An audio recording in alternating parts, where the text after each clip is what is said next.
మరి చాలా మందికి ఈ రోజున మరి సంతానం అనేటువంటి విషయాన్ని గమనిస్తే పిల్లలు లేక చాలా మంది మరి ఎన్నెన్నో ఇబ్బందులు పడుతూ ఉన్నారు. అయితే మరి నానాజీ మరి ఉషారాణి వారి ఇరువురి జీవితంలో మరి దేవుడు వారికి కుమారుని అనుగ్రహించాడు. మరి బుజ్జి అనే పేరు పెట్టబడినటువంటి కుమారుని అనుగ్రహించాడు. ఆ బిడ్డ మరి ఎక్కడ కనపడినా కూడా వందనాలు చెప్తా ఉంటాడు. పెద్ద అబ్బాయి, ఇంకో అబ్బాయి ఉన్నాడు, రెండో అబ్బాయి ఉన్నాడా, ఆస్తిపరులు. భూమి మీద ఎక్కువ ఆస్తిపరులు ఎవరా? నానాజీ వాళ్ళంట. దేవునికి స్తోత్రం. ఎందుకంటే ప్రియులారా, స్వాస్థ్యము అంటున్నాడు, గర్భఫలము, యెహోవా ఇచ్చు బహుమానము. అలాగే ఆయన ఇచ్చేటువంటి ఈ స్వాస్థ్యాన్ని అంటే ఈ ఆస్తిని వారు సంపాదించుకున్నారు.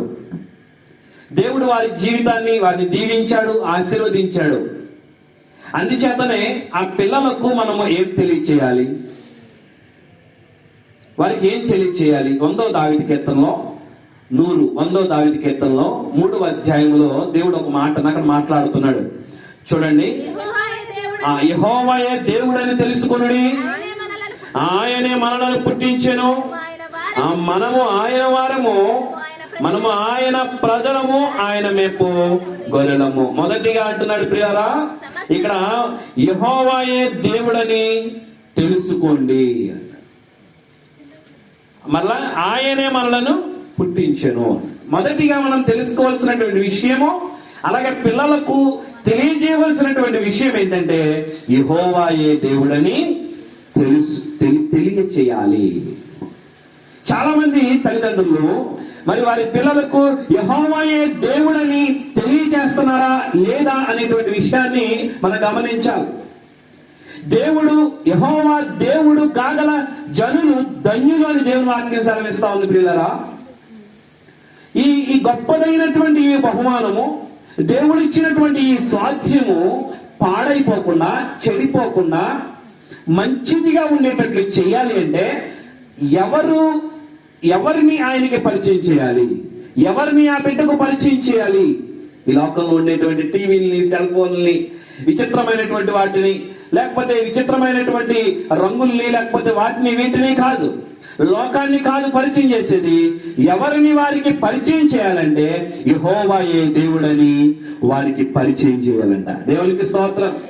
ఉయ్యాల తొట్టులో మోషే అనే నామకరణం చేయబడినటువంటి చిన్న పిల్లవాడిని ఉయ్యాల తొట్టులో పరుండబెట్టి మోషే తల్లి యోకోబెత్తు ఏమంటుందంటే, నాయనా ఇదిగో నీకు దేవుడు మోషే అని నామకరణం చేశాడు, నువ్వు చిన్న పిల్లవాడివి, నా మాటలు నీకు వినిపిస్తున్నాయో లేదో తెలియదు కానీ మనల్ని పుట్టించింది ఆ దేవుడే, మనల్ని కలుగ చేసింది యెహోవాయే, యెహోవాయే నిజ దేవుడు, యెహోవాయే రక్షకుడు, యెహోవాయే విమోచకుడు అని చెప్పి ఆ ఉయ్యాల తొట్టులో ఉన్నటువంటి చిన్న పిల్లవాడికి మోషే తల్లి గారు ఆయనకు బోధ చేస్తానంట. దేవునికి స్తోత్రం.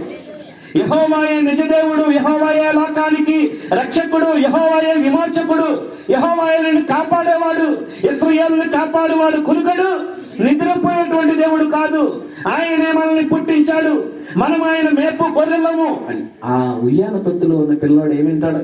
ఏమనింటాడా? ఎందుకు వినడం? దేవునికి స్తోత్రం. హల్లెలూయా. ఈ రోజున చిన్నపిల్లలు చాలా ప్రమాదకరమైనటువంటి వాళ్ళంట. ఎవరండి? ఆటం బాంబు అన్నమాట అది. అంటే ఆ ఆటం బాంబు నువ్వేం చేయాలంటే చాలా జాగ్రత్తగా దాన్ని నిమురుతూ చాలా జాగ్రత్తగా దాన్ని పెంచాల. దేవునికి స్తోత్రం. ఆ పెంచే విధానము చాలా జాగ్రత్తగా మంచిగా ఉండాలి. దేవుని కాపుదలలో పెరగాలి. ఒక మొక్క దేవుని కాపుదలలో పెరిగినప్పుడు, అంటే ఒక యజమాని కాపుదలలో ఒక మొక్క పెరిగినప్పుడు ఆ మొక్క ఫలించడానికి ఏ శత్రువు కూడా దాని మీద చెయ్యి వేయకపోవడానికి గల కారణం ఏంటి అంటే ఆ మొక్క పూర్తి ప్రొటెక్షన్, అంటే విత్ యజమాని యొక్క కావలిలో ఆ మొక్క ఉన్నది. దేవునికి స్తోత్రం. హల్లెలూయా.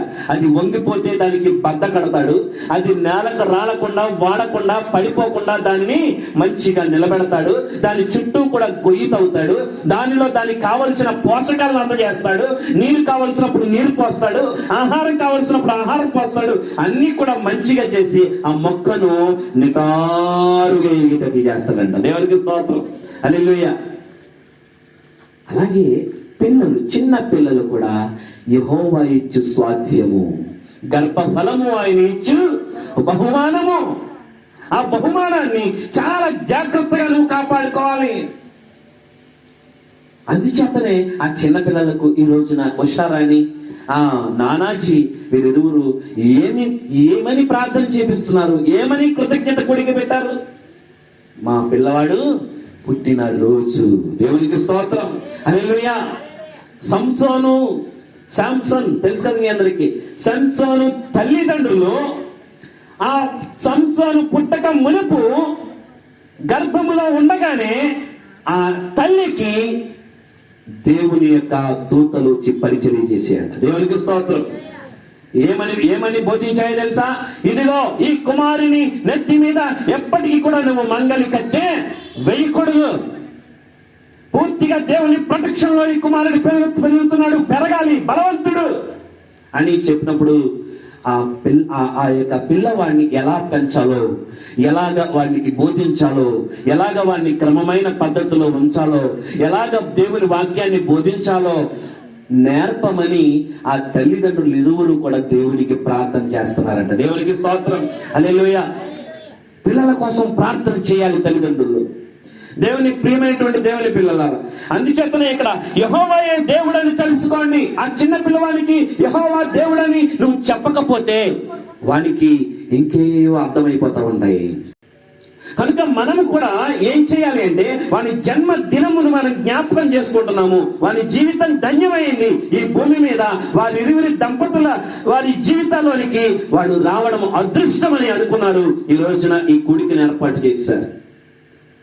కాబట్టి దీని ద్వారా నువ్వు నేర్చుకోవాల్సిన విషయం ఏంటంటే, ఆ పిల్లలకు నువ్వు ఏం నేర్పించాలంటే యెహోవా దేవుడని, యెహోవా విమోచకుడని, ఆయనే మనల్ని కాపాడతాడని, ముఖ్యంగా ఆయనే మనల్ని పుట్టించాడని నువ్వు ఆ పిల్లవానికి తెలియచేయాలి. దేవునికి స్తోత్రం. చిన్నపిల్లలు చిన్నప్పుడు ఒరే ఒంగోరా అంటే ఒంగుంటాడు, కూర్చోరా అంటే కూర్చుంటాడు, ముద్దు వస్తే ముద్దు పెట్టుకుంటాం, దగ్గరికి వెళ్ళి ముద్దు పెడతాడు, ఏమంటాం? ఏమండి, పెద్ద దిగిన తర్వాత దొరుకుతాడా? ఒరే నువ్వు ఇలా రారా కూర్చోరా చర్చిలో, నువ్వు ఇలా రారా వాక్యం చదవరా, అరే నువ్వు ఇలా రారా పని చేయరా అంటే చేస్తాడు. పెద్ద దిగిన తర్వాత నువ్వు వాడిని క్రమమైన రీతిలో పెంచకపోతే గనక ఒరే ఇలా రారా అంటే వస్తున్నాడు ఏంటి అంటాడా? అంటే ఎందుకు అంటున్నాడు అలాగా? నువ్వు వానికి దేవుణ్ణి పరిచయం చేయలేదు, వానికి దేవుని ప్రేమను పరిచయం చేయలేదు, వానికి దేవుని నువ్వు పరిచయం చేయకపోవడం వల్ల, దేవుని ప్రేమను వాళ్ళలో నువ్వు ఉంచకపోవడం వల్ల, పూర్తి ప్రొటెక్షన్ వానికి ఇవ్వకపోవడం వల్ల వాడు సాతాను యొక్క ఆధీనంలో పెరిగాడు తెలియకుండానే. దేవునికి స్తోత్రం, హల్లెలూయా. కనుక ఆయన వాక్యం ఏం సెలవిస్తుందంటే మనము ఆయన వారము, ఆయన మేపు గొర్రెలము, ఆయన ప్రజలము అని దేవుని వాక్యము సెలవిస్తుంది. ప్రభునందు ప్రియమైనటువంటి వాళ్ళ దేవునికి స్తోత్రం. కీర్తన గ్రంథము 98వ అధ్యాయము 3వ వచనం ఒకసారి చూడండి. ఇశ్రాయేలు సంతతికి తాను చూపిన కృపా విశ్వాస్యతలను ఆయన జ్ఞాపకము చేసుకొని ఉన్నాడు. భూదిగంత నివాసులందరూ మన దేవుడు కలగజేసిన రక్షణను చూచింది. దేవునికి స్తోత్రం. ఇశ్రాయేలు సంతతికి తాను చూపిన కృపా విశ్వాస్యతలను ఆయన జ్ఞాపకము చేసుకుని ఉన్నాడు. చిన్న పిల్లల వలె ఇశ్రాయేలు ప్రజలందరినీ కూడా దేవుడు కాపాడుతూ వచ్చాడు. వారికి ఆహారం కావాలితే ఆహారము, నీళ్లు కావాలితే నీళ్లు, వాళ్ళకి ఎండ దెబ్బ తగలకుండా మేఘ స్తంభము, ఏమంటే వెన్నెల దెబ్బ తగలకుండా అగ్ని స్తంభమై దేవుడు నిలిచాడు, వాళ్ళని కాపాడాడు. కాబట్టి ఆయన జ్ఞాపకం చేసుకున్నాడు. భూదిగంత నివాసులందరూ మన దేవుడు కలుగు చేసిన రక్షణను చూచితిరి. దేవునికి స్తోత్రం, హల్లెలూయా. ప్రభునందు ప్రియమైనటువంటి వాళ్ళరా, ఆయన గొప్పవాడు, నిజ దేవుడు, నిజ రక్షకుడు. ఆ రక్షకుడిని ఈ రోజున వారి జ్ఞాపకం చేసుకుంటున్నారు. నీతిమంతుని జ్ఞాపకం చేసుకున్నట ఆశీర్వాదకరము, అది ఎటువంటి పరిస్థితుల్లో అయినా సరే. కనుక వారు ఈ రోజున ఆ దేవుని వాక్యం, మనం చదివినటువంటి వాక్యంలో ఒక వాక్యం ఉంటుందండి. ఆ వాక్యంలో ఏముంటుందంటే చూడండి, ఇక్కడ 4వ వచనం, 127వ అధ్యాయం 4వ వచనంలో, యవ్వన కాలమందు పుట్టిన కుమారులు బలవంతుని చేతిలో బాణముల వంటి వారు, వారితో తన అంబుల పొది నింపుకుని వాడు ధన్యుడు. దేవునికి స్తోత్రం, హల్లెలూయా. అంబుల పొది ఎలా ఉంటుందో తెలుసా మీ అందరికీ? అంబుల పొది బాణం ఉంటుంది. ఆ బాణము వాడడానికి దానికి కావాల్సింది ఏంటి దానికి కావాల్సింది? ఆ బాణం ఉంది చూసారా, దాన్ని వాడడానికి ఏంటండి అది ఆ యొక్క జువ్వ కావాలి. దాన్ని కూడా బాణం అని అంటారు. దేవునికి స్తోత్రం. అవి ఎక్కడి నుంచి తీస్తారు? వెనకాల తొట్టి కింద ఉంటుంది, దాన్ని అంబుల పొది అంటారు. దేవునికి స్తోత్రం. దాన్ని అందులో పొదిగి ఉంచుతారనమాట. అందుకనే ఇక్కడ ఏమన్నాడంటే అంబుల పొది నింపుకున్నవాడు ధన్యుడు. దేవునికి స్తోత్రం. ఎన్ని అంబులు వెనకాల ఉంటే శత్రువుని దగ్గరికి రాడు. దేవునికి స్తోత్రం. హల్లెలూయా. కనుక నువ్వు వాడేటువంటి ఆ పిస్టల్లో కానీ లేకపోతే ఆ తుపాకీలో కానీ గుళ్ళు అయిపోయి అనుకో, నువ్వు ఇళ్ళగా అంటున్నా సరే పేరట్లేదు అనుకో, శత్రువు ఏం చేస్తాడు? పరిగెత్తకుండా నీ దగ్గరికి వచ్చేస్తాడు. దేవునికి స్తోత్రం. అలాగే నీ అంబుల పొది అంటే నీ యొక్క హృదయంలో దేవుని వాక్యం అనేటువంటి అంబుల పొదులు ఉండాలి. దేవునికి స్తోత్రం. ఆ బాణాలు లాంటి మాటలు నీ హృదయంలో దాచుకోవాలి. ఎవరు తన హృదయాన్ని సముద్రములో ఉన్నటువంటి ఆ యొక్క నీరు ఎలా అయితే పుష్కలంగా సంపూర్ణంగా సముద్రం అంతా కూడా నిండి ఎలా అయితే ఉంటుందో, అలాగే ప్రతి మానవుని హృదయము కూడా దేవుని జ్ఞానముతో నిండిపోవాలంటండి. దేవునికి స్తోత్రం. సంపూర్ణంగా ఎక్కడ కూడా వెలితి ఉండకూడదు. హల్లెలూయా. దానికి నిజమైన నిదర్శనం సముద్రం. సముద్రంలో ఎక్కడైనా వెళ్తుంటదా? ఎక్కడైనా వెళ్తుంటదమ్మా? చూడండి, కాలంలో నీళ్ళు వెళ్ళేటప్పుడు అక్కడక్కడ గోతులు ఉంటాయి. ఆ గోతుల్లో వాటర్ ఉండదు, నీళ్ళు వెళ్తూ ఉంటాయి. ఎక్కువగా పొంగినప్పుడు మాత్రమే అవన్నీ పూడ్చిపోతూ ఉంటాయి. కానీ సముద్రంలో ప్రతి చోట కూడా నీరు ఉంటది, సంపూర్ణమైనటువంటి నీరు. దేవునికి స్తోత్రం. అలాగనే మానవుని హృదయం కూడా దేవుని జ్ఞానముతో ఎప్పుడైతే సంపూర్ణంగా నింపబడతదో ఆ క్షణములో ప్రభునందు ప్రియులారా దేవుని నీతి న్యాయాల నిదర్శనంలో మనమందరము కూడా బ్రతికింపబడతాం ప్రియులారా. దేవునికి స్తోత్రం. హల్లెలూయా. మరొక వాక్యాన్ని మనం చూద్దాం. చూడండి, యెషయా గ్రంథం 45వ అధ్యాయం 6వ వచనం. యెషయా గ్రంథం 45వ అధ్యాయం 6వ వచనం. యెషయా గ్రంథం 45వ అధ్యాయము 6వ వచనం. తూర్పు దిక్కు నుండి పడమటి దిక్కు వరకు నేను తప్ప ఏ దేవుడును లేడని జనులు తెలుసుకున్నట్లు నీవు నన్ను ఎరుగకుండి నప్పటికి నిన్ను స్థిరపరిచితిని.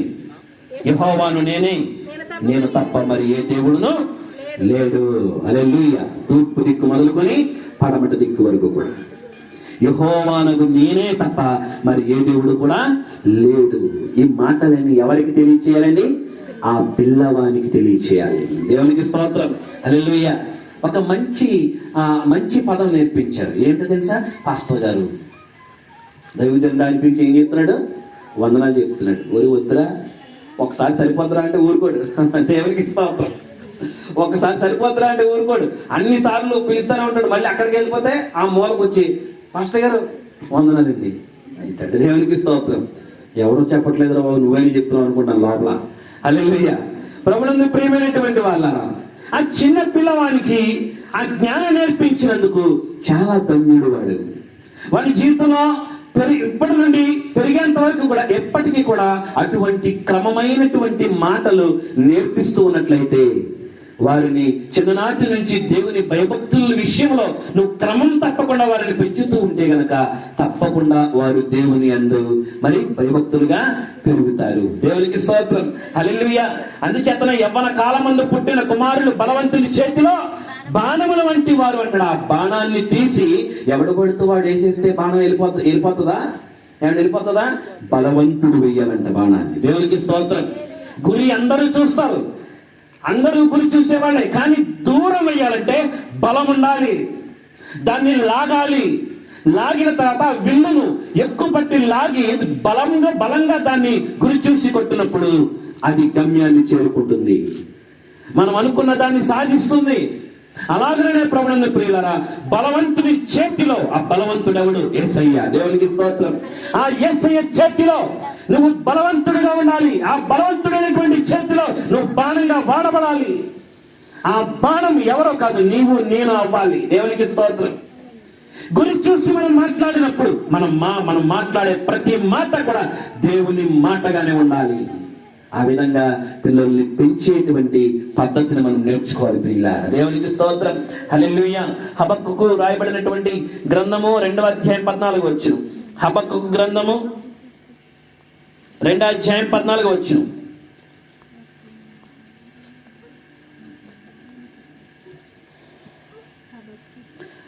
వచనంలో ఎలాగనగా సముద్రము జలములతో నిండి ఉన్నట్టు భూమి యెహోవా మహాత్మ్యమును గూర్చిన జ్ఞానముతో నిండి ఉన్నది. దేవునికి స్తోత్రం. హల్లెలూయా. ఏమంటున్నాడండి ఇక్కడ? సముద్రము జలములతో నిండి ఉన్నట్టు భూమి యెహోవా మహాత్మ్యమును గూర్చిన జ్ఞానముతో నిండి ఉంది. ఇందాక చెప్పాను కదా, దానికి అర్థం ఇదే. ప్రతి మానవుని హృదయము కూడా జ్ఞానముతో నిండిపోవాలి. ఇక ఏది కూడా వారిలో అజ్ఞానం అనేటువంటిది ఉండకూడదు. దేవునికి స్తోత్రం. హల్లెలూయా. అజ్ఞానము లేకపోతే అవిశ్వాసము అనేటువంటిది ఉండకూడదు. చాలా మంది నేను అనుకున్నాను తప్పకుండా ప్రార్థన ఇక్కడే జరగాలి. దేవునికి స్తోత్రం. ఒకవేళ అక్కడ జరిగినా దేవుని చిత్తమే, ఇక్కడ జరిగినా దేవుని చిత్తమే, కానీ ఇక్కడే జరిగితే బాగుంటుంది అనుకున్నాను. దేవునికి స్తోత్రం. కానీ కొంతమంది అంటే అపవాది శక్తి చేత లేకపోతే అవిశ్వాసంతో ఉండేటువంటి వారు ఏమనుకుంటూ ఉంటారంటే వర్షం తప్పకుండా వచ్చేస్తుంది, ప్రార్థన ఆటంకపరచబడుతుంది, లేకపోతే జరుగుతుందో లేదు అని అవిశ్వాసపు సంకేతాలు కూడా ఉంటాయి. పేతురు అవిశ్వాసంతో ఉన్నాడు కనుకనే మునిగిపోవడానికి సిద్ధపడ్డాడు. విశ్వాసంతో ఉండమని దేవుడు చెబుతున్నాడు ప్రియులారా. దేవునికి స్తోత్రం. హల్లెలూయా. కనుక ఆయన జ్ఞానము కలిగినటువంటి వారు మాత్రమే దేవుని కార్యాలను చూడగలరు. ఆయన జ్ఞానము కలిగినటువంటి వారు మాత్రమే ఆయన సన్నిధిలో నిష్కలంగా, ఆయన సన్నిధిలో క్రమముగా, ఆయన సన్నిధిలో నిబ్బరంగా ఉండగలరు. దేవునికి స్తోత్రం. కనుక ఆయన దేవుడని నువ్వు వారికి పరిచయం చేసినప్పుడు వారి జీవితంలో వారు ఎప్పుడు కూడా తప్పటడుగు వేయడానికి ఆస్కారం ఉండదు. వారికి ఇదిగో ఈ సమయాన్ని ఇలా చేయాలి, ఆ సమయాన్ని ఇలా చేయాలి. నేను మనం చెప్పాను కదా మీకు, ఏం చెప్పాను మన ఆదివారం ఒక మాట చెప్పాను.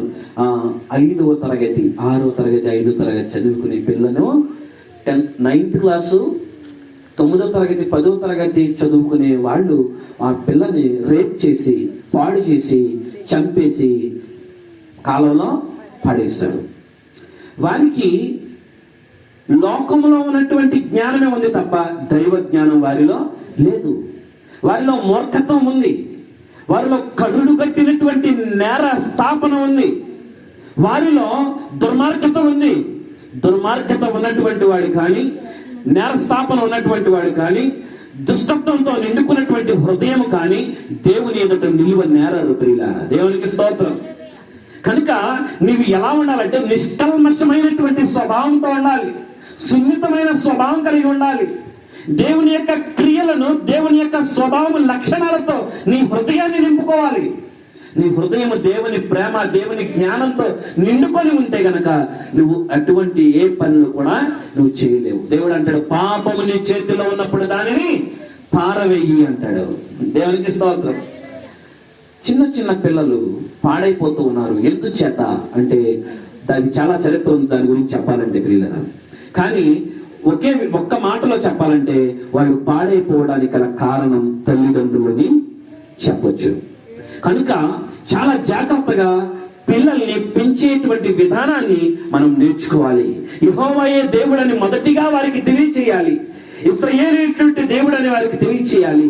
ఎప్పుడైతే ఆ యొక్క యోకోబేతు అనేటువంటి ఆమె మోషే తల్లి గారు ఎప్పుడైతే మోషేకి అలా తెలియజేసిందో, యెహోవాయే దేవుడు, యెహోవాయే నిజరక్షకుడు, యెహోవాయే విమోచకుడు అని ఎప్పుడైతే ఆమె తెలియజేసిందో, నువ్వే ఇశ్రాయేలును కాపాడేటువంటి నాయకుడివి, ఎప్పటికైనా ఫరో దాస్యత్వం నుండి, వారి యొక్క అంచుల నుండి, వారి చేతి క్రింద నుండి నువ్వు ఎప్పటికైనా కాపాడాలి అని ఎప్పుడైతే ఆ చిన్న పిల్లవానికి బోధించిందో, మోషే పెరిగి పెద్దవాడైన తర్వాత, అతడికి 40 సంవత్సరాలు వచ్చిన తర్వాత అప్పుడు జ్ఞాపకం వచ్చినాడు కొన్ని మాటలు. ఎవరో నన్ను ఇబ్బంది పెడుతున్నారు, ఎవరో నన్ను, ఈ ప్రజలు నువ్వే కాపాడాలి, నువ్వే నాయకుడివి అని నన్ను తొందర పెడుతున్నారు, నన్ను అభ్యంతర పెడుతున్నారు. ఎవరు? అది యేసయ్యే. దేవునికి స్తోత్రం.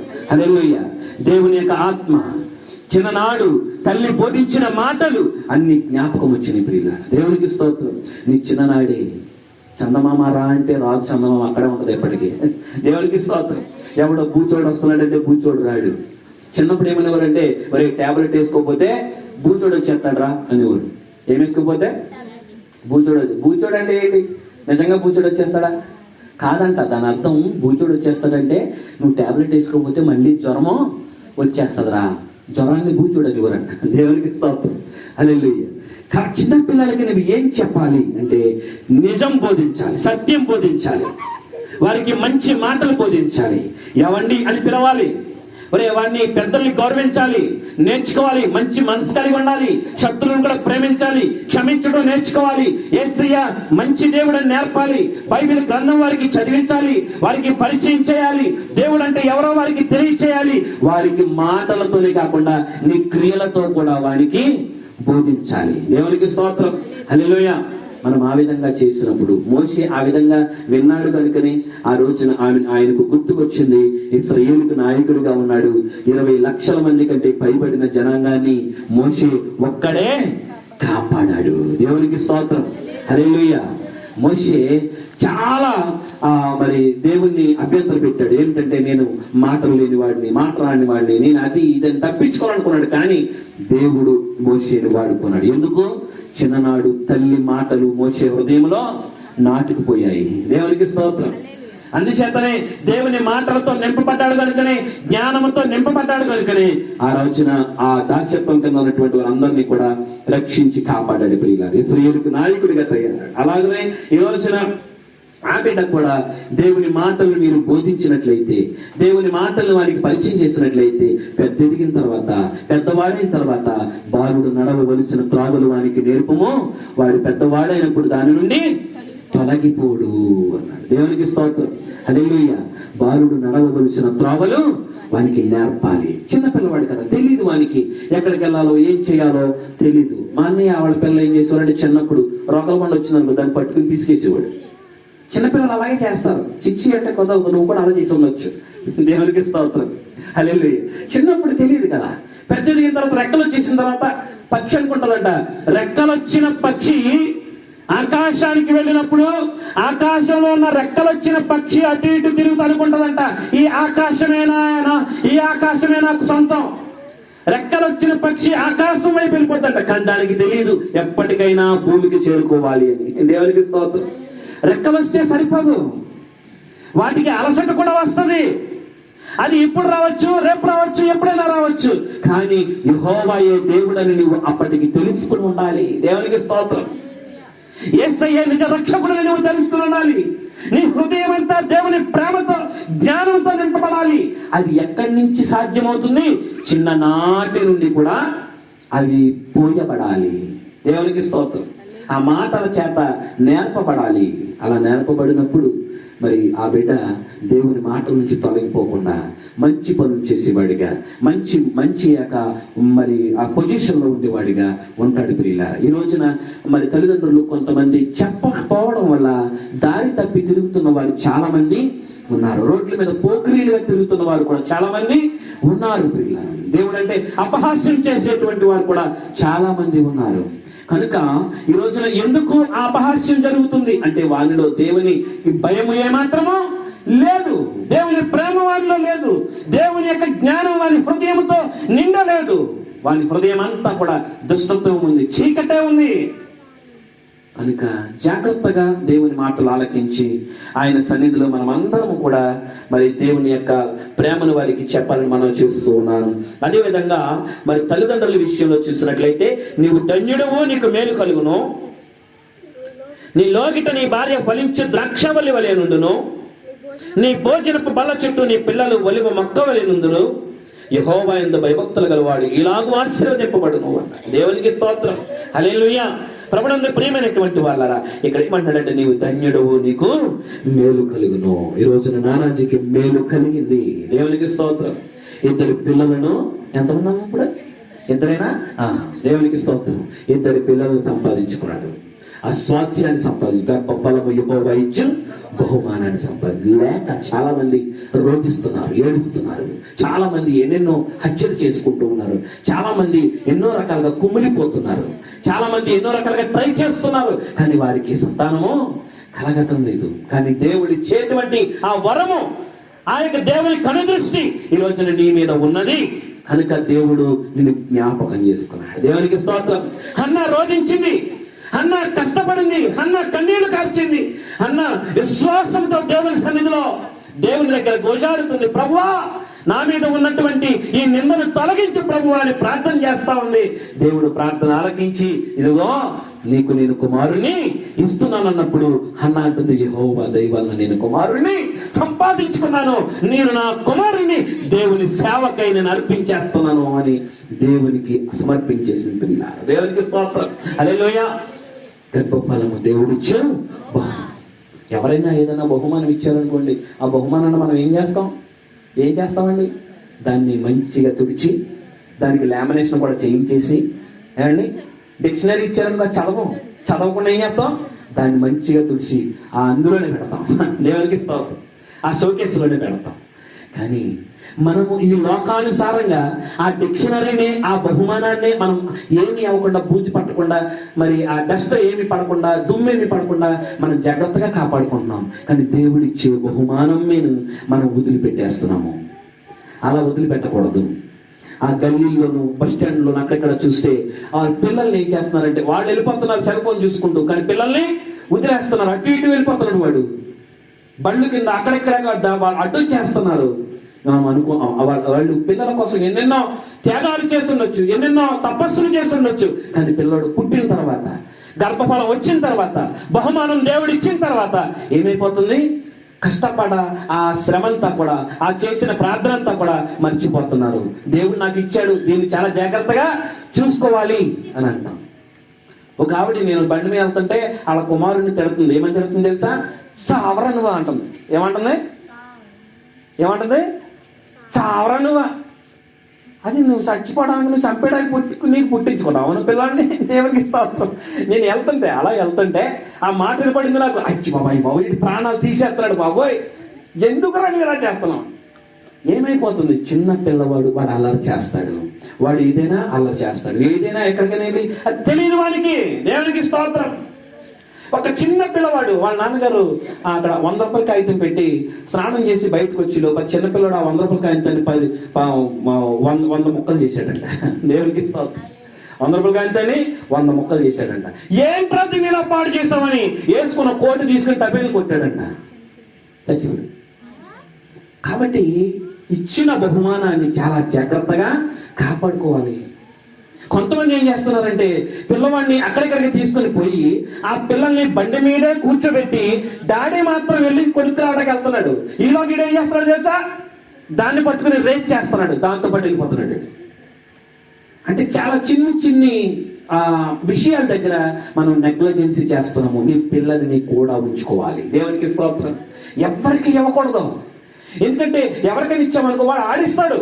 అందరూ ఆడించేవాళ్ళే. నేను చూస్తాను, చాలా మంది ఆడిస్తారు కొంతమంది పిల్లల్ని తీసుకుని. అందరూ ఆడించేవాళ్ళే. ఆడించినంతసేపు భలేగా ఆడిస్తున్నావు అంటారు. ఆడికి ఏం దెబ్బ తగిలిందనుకో నిన్నే తిడతారు. దేవునికి స్తోత్రం. నీకు తెలుసా ఆ విషయం? తల్లి దేన్నైనా తట్టుకుంటది, కానీ పిల్లోడికి చిన్న డ్యామేజ్ అయినా ఇంకా సంగతులు అంతే సంగతులు. దేవునికి స్తోత్రం. మామూలుగా ఉండవు, శాపనవుతారు. హల్లెలూయా. ఆడించినప్పుడు, ఇచ్చినప్పుడు చాలా జాగ్రత్త, కేర్ టేక్ గా ఉన్నాను. దేవునికి స్తోత్రం. హల్లెలూయా. చాలా మంది అలాగే చేస్తూ ఉంటారు. పిల్లల్ని పుట్టిన తర్వాత పెంచి పోషించిన తర్వాత వాళ్ళకి అక్కడెక్కడ వదిలేసి ఆవిడ వేరే ఏదో పని చేసుకుంటది. ఇదే ఇప్పుడు ఏదో కేక్ ఏర్పడుతుంది, ఇప్పుడు పరిగెట్టుకు వెళ్తుంది. అయ్యి బాబా ఎలా ఎందుకు జరిగిందిరా అంటది. నీ దగ్గర ఉంచుకుంటే అలా జరగదు కదా. దేవునికి స్తోత్రం. దేవుడు నీకు ఇచ్చిన బహుమానాన్ని నీ దగ్గర ఉంచుకో. అక్కడిక్కడ వదిలిపెట్టేస్తే అపవాది ఎత్తుకుని వెళ్ళిపోతారు. నీ విరోధి అయిన సాతాను ఎవరిని మింగుదునని ఇటువంటి తిరుగులాడుచున్నాడు. కాబట్టి నిబ్బరమైనటువంటి బుద్ధి గలవారై ఉండండి అంటున్నాడు. దేవునికి స్తోత్రం. ఆ విధంగా మనం ఉండి యెహోవా దేవుడని వారికి తెలియజేసి, దేవుని జ్ఞానమంతా వారికి నూరిపోసి